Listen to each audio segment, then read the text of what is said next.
जंगल में टोनी अपने पति राजू के साथ फल बेचा करती थी। एक दिन उसका पति राजू उसकी ही पड़ोस में रहने वाली काकी नाम की चिड़िया से शादी कर लेता है। जब ये बात टोनी को पता चलती है तो वह अपने पति राजू से मिलने उसके घर जाती है। क्यों किया आपने ऐसा? क्यों की किसी और से शादी? क्यों किया तुमने मेरे साथ ऐसा? अगर ऐसा नहीं करता तो क्या करता? तूने क्या दिया है मुझे? वो 2 लड़कियां? मुझे लड़कियां नहीं चाहिए, मुझे लड़का चाहिए था, लड़का। लेकिन तूने 2 लड़कियों को जन्म दिया, तो क्या करूं? वहीं पर रहूं, अपनी ज़िंदगी बर्बाद करूं? पहले उन्हें बड़ा करूं, फिर उनकी शादी करने के लिए दहेज इकट्ठा करूं? मेरे बस का नहीं था। मुझे लड़का चाहिए था जो तू मुझे नहीं दे सकी, इसीलिए मैंने इससे शादी कर ली। अब ये मुझे लड़का देगी। ये आप कैसी बातें कर रहे हैं? वो दोनों आपकी ही बेटी हैं। भगवान से कुछ तो डरो। हाँ हाँ, जा यहाँ से, ठीक है? बहुत देख लिया तेरा रोना, जा यहाँ से। कहकर राजू उसे वहाँ से भगा देता है। बेचारी टोनी रोते हुए अपने घर आती है।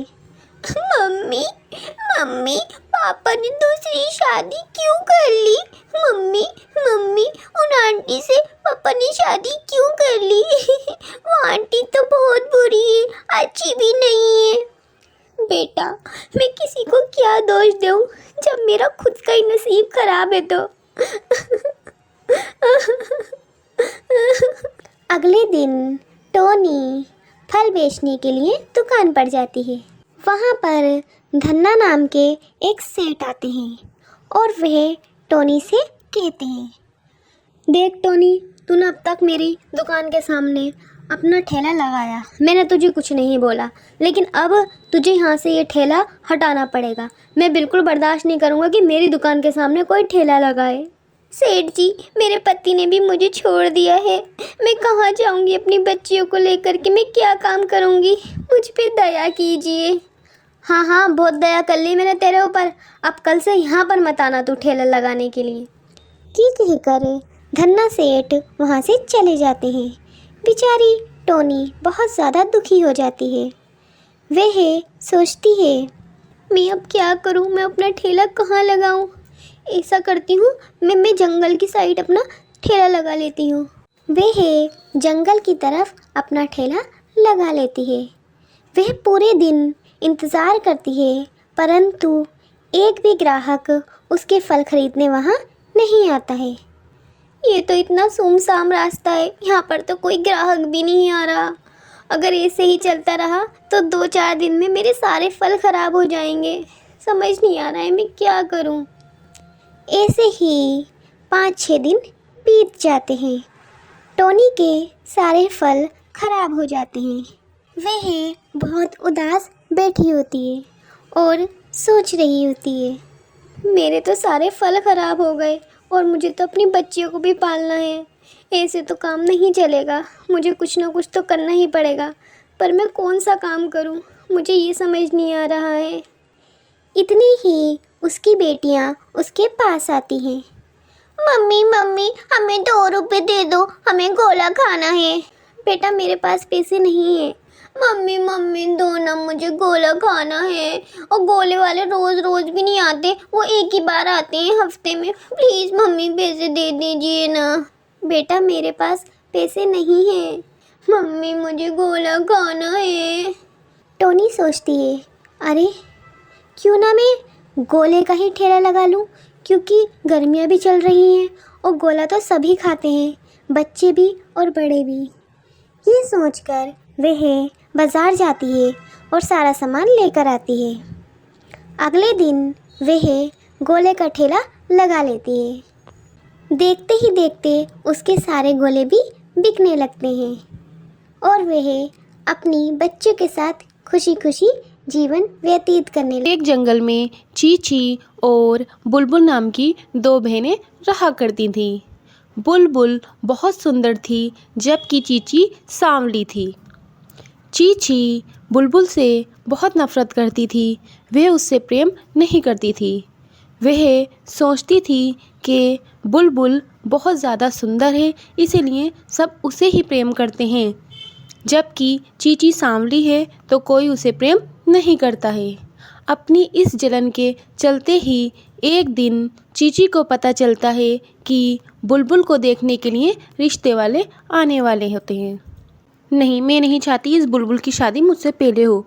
और वैसे भी अगर मैं सांवली हूँ तो इसका मतलब ये नहीं है कि कोई मुझे पसंद नहीं करेगा। मैं इस बुलबुल का भी चेहरा ऐसा बना दूंगी कि कोई इसे भी पसंद नहीं करेगा।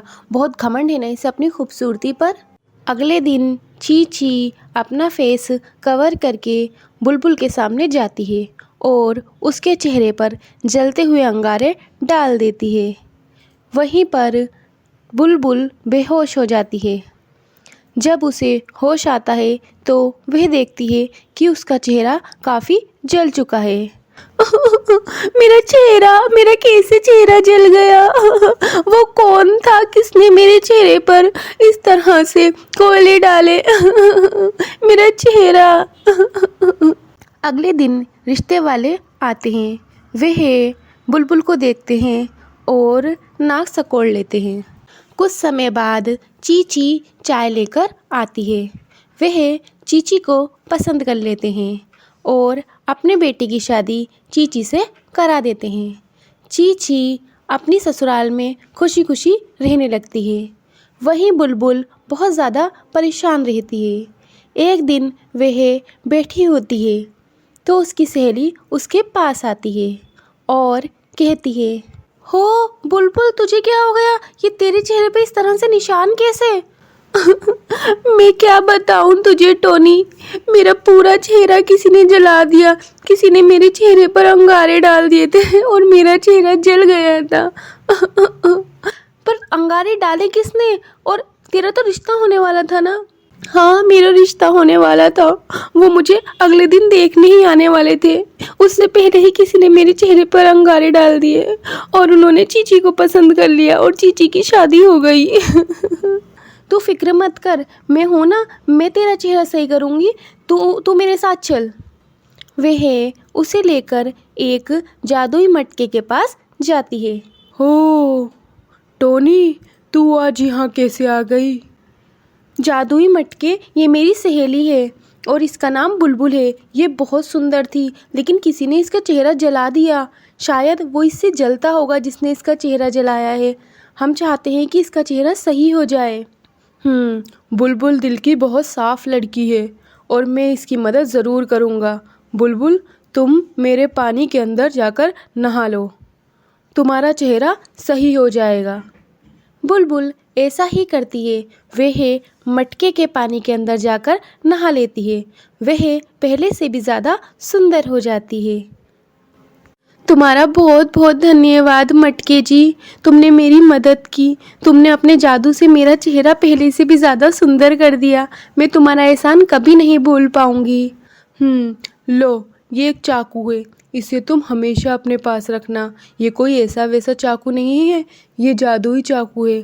अगर कभी किसी ने तुम्हारे साथ कुछ भी गलत करना चाहा या पहले की तरह तुम्हारा चेहरा जलाना चाहा तो ये उसे ख़त्म कर देगा। ये कहकर जादुई मटका उसे एक चाकू दे देता है। वह दोनों रास्ते में आ रही होती हैं। तभी एक सुंदर राजकुमार उधर से जा रहा होता है।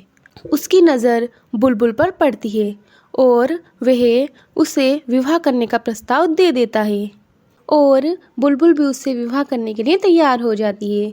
ये बात पूरे जंगल में फैल जाती है।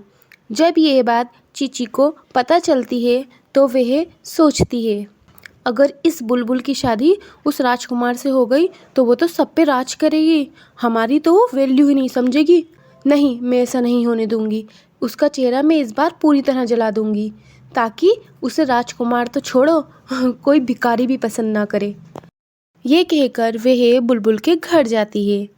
जैसे ही वह बुलबुल के चेहरे पर तेजाब डालना चाहती है, जादुई चाकू उसके दोनों हाथ काट देता है और चीची वहाँ से रोती हुई भाग जाती है।